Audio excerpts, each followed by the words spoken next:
Okay, this is Ringwalk Media. We're over at Ricky Hatton's gym. It's a Monday morning, big session done. We've got Brett McGinty with us. Finally, we've managed to catch up with you, mate. It's good to see you. Good to see you too, Jonathan. Good to have you around the gym. And finally, you've got a date, and you're boxing over in Dublin, aren't you? Tell us about that. So it's my first fight at home. My sixth now as a professional, but obviously the first one back home in Ireland. Familiar venue as well.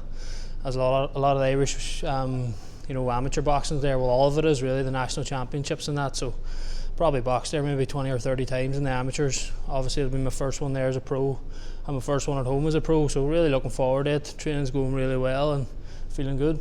It's the Dublin Arena, is that right? The National Stadium in Dublin, yeah. And that's I've actually been there myself for I think it was some Commonwealth Games stuff a little while ago, a few years ago, and it's got a cracking atmosphere there, isn't it? A lot of people in there.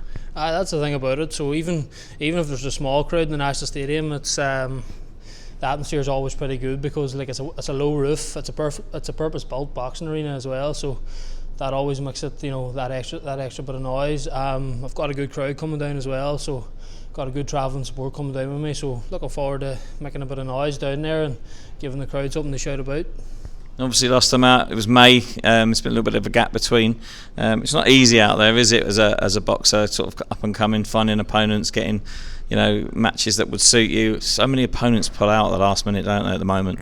Well, to be honest, it has been a frustrating year for me. To be honest, Jonathan, I started the year injured. Finally got back to it around March time, and we started training towards a fight. That fight never came until the end of May, 20th of May in Doncaster. Pretty good performance, was fairly happy with it, but was kind of looking forward to get going again. Was hoping to fight in the summer, maybe fight another 3 times, potentially before the end of this year. As you know, in boxing, things don't always go to plan, unfortunately. They haven't, so this is my second fight now of the year, but I mean, I'm ready to push on now. Like this is going to be a 6-rounder. It's unlikely that I'll fight again before the end of the year. You never know, but I mean, it is unlikely. So I want to push on next year. I'm eyeing up maybe a Celtic title in the new year, early in the new year. Maybe then push for an Irish title, things like that. I mean, I've been pro for quite a while now. Although this is only my 6th fight, I feel like I'm sort of seasoned enough for how many fights I have, and I'm definitely ready to kick on. Well, we see you sort of quite a bit in the gym.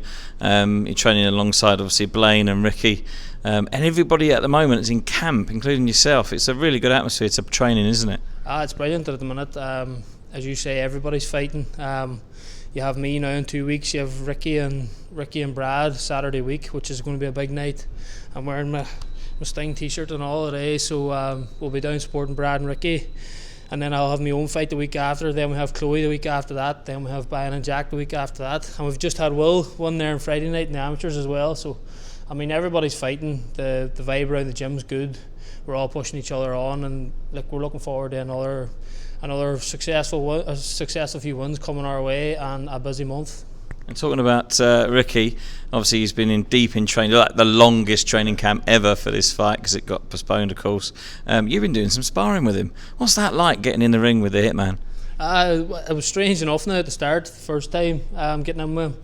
Obviously it was strange enough for me coming over from Ireland and being trained by Ricky Hatton, but I mean that finally settled in, I suppose, and got used to it. But I mean, getting in sparring him the first day was a bit weird now, to be honest. But it was brilliant, great experience. And I have to say, the first time I sparred him was for the initial date, which was meant to be, I think, the 2nd of July. And I mean, he was in good shape. He was looking good, but I mean, he's looking 10 times better this time. I think the postponement has actually worked in his favour because he's kept his training up, as he said. He'd been away in Tenerife on holiday and relaxed a bit, but he sort of kept something ticking over all the time. And I mean, I think and the boys in the gym would say the same, like that. He's definitely looking better this time, and I think the postponement's actually worked in his favour. And it's quite good because we were having a chat with him earlier, and he's really looking forward to your fight as well. So's Blaine, and actually most of us are all coming over on the flights as well. We're all going to come and watch you. You must be really excited to get back out in front of a home crowd. It's absolutely brilliant, to be honest, Jonathan. As you say, you're coming over yourself. I know Brad's coming over, Blaine and Ricky and that. Brad's bringing some of his mates as well. Hopefully he'll be fresh off the back of an English title win, which will be brilliant for the gym as well. And then there's probably going to be up to 200 coming from down my way down to Dublin. I mean, it's a 3-hour journey for them, so I appreciate every one of them making the effort, getting buses, hotels, whatever it is, and making the journey down. I mean, I've been lucky enough that they've followed me in my fights over here to Coventry and one thing and another, but I mean, this one will be extra special at home with a big crowd, and really looking forward to having everybody over.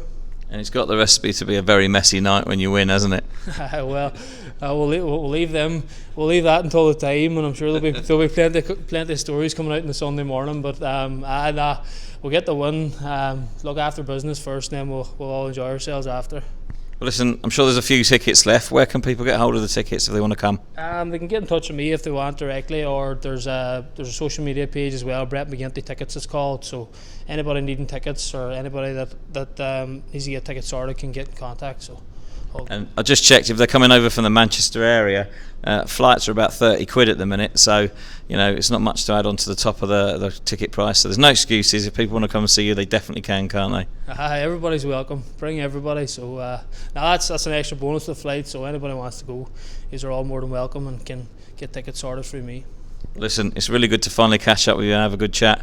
We wish you well for your fight, and we're looking forward to seeing what you do next after that. Cheers, Jonathan. Thank you. Thank you, mate.